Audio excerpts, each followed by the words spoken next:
Welcome back to the podcast. You talking flight with today. Today you guys will get to know me a little bit better. So the questions will be asked from a very good guy behind the scenes working. He a part of the crew. He's one of the guys who motivated me as well as the rest of my team. Not a handful of them, but we got some good people that's working and looking forward to create something good. So y'all finna get to know me. All right. So, what inspired you to start your podcast? What inspired me to start my podcast is trying to better my developing skills as a person and get people to be themselves a little bit more and get comfortable with talking. You know what I mean? Because it's hard. Everybody don't come out them shells and communicate. So it's a communicating thing with this podcast and just talk fly shit with me and have fun. So that want me to be a little bit more human around forming this podcast. What's the hardest part about trying to grow your audience for the podcast? The hardest part is staying consistent, pushing out videos and just trying to make everything work out. Because sometimes I do be like, damn, do I really want to do this and shit like that? And then turn around and be like, I do, because I did. I'm starting it. But it's hard though, so. And a lot of name code. How you come up with the name Talking Fly Shit with Darn? You be talking that fly. Talking fly shit with your boy Darn. How the fuck did I come up with that name? Well, I've been saying that shit for a little minute, but once again, my crew kind of gravitated towards that name a little bit more, and it just kind of stuck with it. My name is Darn, so why not talk fly shit with me? If you can interview anybody, living or dead, who would it be? Damn. My grandfather. I'll get a chance to communicate with him once more.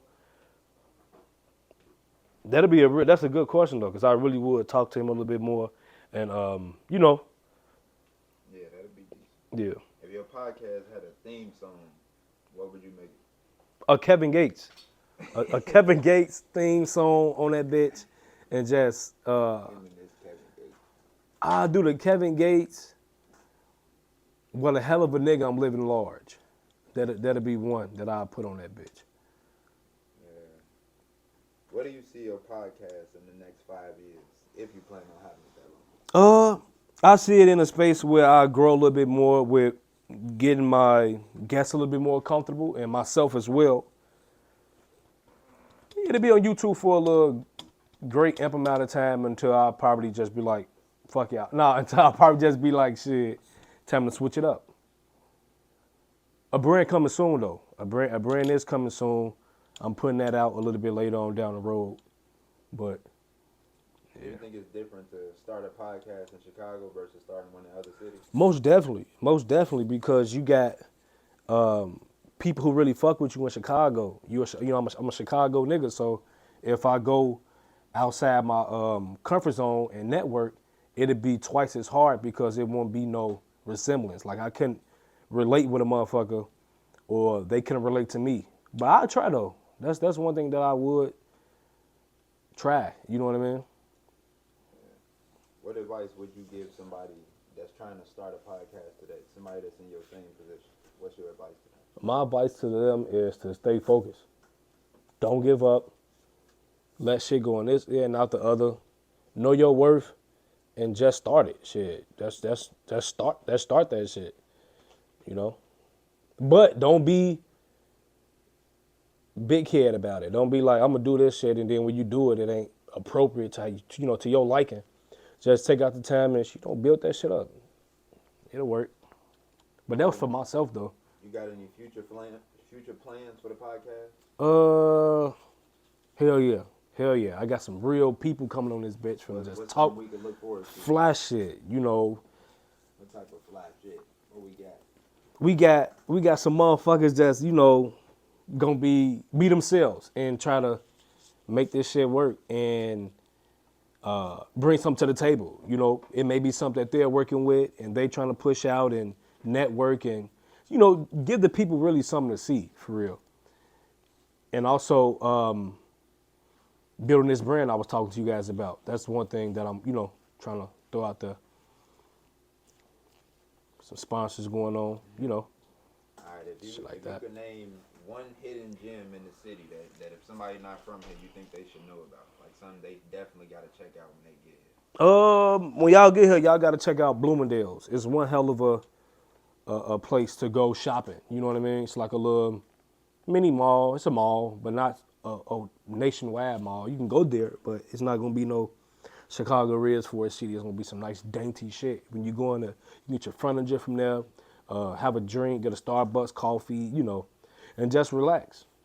And you can build your man cave too. And then for the mans, who out there trying to, start them a little some shit in the basement, you can build your man cave out there, bitch too. That's a hidden gem. All right, growing up in the city, what's the hardest thing you faced having to grow up in Chicago?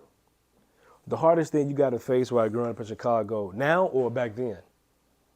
In general, growing up from all the way from being a kid up to now, what's the hardest thing you had to face growing up here? The hardest thing I had to face was nothing really, because I was me, but you gonna have a third conscience, and you gonna wanna, do shit that you got no business doing and still trying to do the right thing at the same time. So that's the hard thing that you're gonna be trying to deal with by growing up in Chicago, is staying on the right path. Shit like that. But it's not easy though. And when I say the right path, I ain't mean going down no damn hill with fucking up in life and shit like that, but like keeping your mental together, not letting people get in your inner circle and, dictate this and dictate that. Have your own voice, shit like that. But don't be uptight when you listen to that third conscious, because it's that third conscious gonna be on your shoulder like, damn, what the fuck? It might be on this side or that side, but just don't let that motherfucker be right here, because you're gonna go down the wrong way. Shit. All right, since this is Talking Fly Shit with Darn and we getting to know Darn. Yes, sir. Let's tell the people 5 things about Darn. What's 5 things they need to know to get to know you right off the bat? Shit, 5 things that the people should know about me is I love to eat. I love to take care of myself in a way that nobody can. I make my own self laugh, shit like that. I love to have a nice, neat drink, a solid drink. I'm active. I love outdoors, hunting, shit like that. I'm low key a chef too. I mentioned eating, but I'm a chef too for sure. I get in that kitchen and cook some shit. What's your favorite thing to eat? My favorite thing to eat, shit. Out of 10, like the best meal, you can eat this shit every day. Oh, soul food. Soul food. I can fucking soul food up. Fried chicken, motherfucking baked chicken, with the cabbage, yams, cornbread, macaroni. It can be baked or stovetop, but it can be soul food all day long, but not that soul food that's in the fucking restaurants. Like, I ain't even gonna say the name, but the motherfucking, damn, fuck. Don't be eating soul food from everybody's restaurant, because that shit ain't, to your liking. But tune into the soul food shit though, for sure. So, y'all got a chance to know a little bit more about me, and I'll be doing a little bit more with these, and wanted you guys to understand a little bit more about me and some shit that I do want to say before closing this out, because y'all know y'all gonna always talk fly shit with your boy. Keep everything positive. Keep everything positive, because when you're not positive and you sit in the dark for too long, a light will shine right on your ass, and they'll give you 2 things, 2 options. The first option, change it. The second option, dwell on it. So you got 2 things to do. If you don't change, you're going to dwell on it. So when that light shine on you, follow that light. But don't walk, run. Shit, I was talking fly shit with your boy Darn. We out.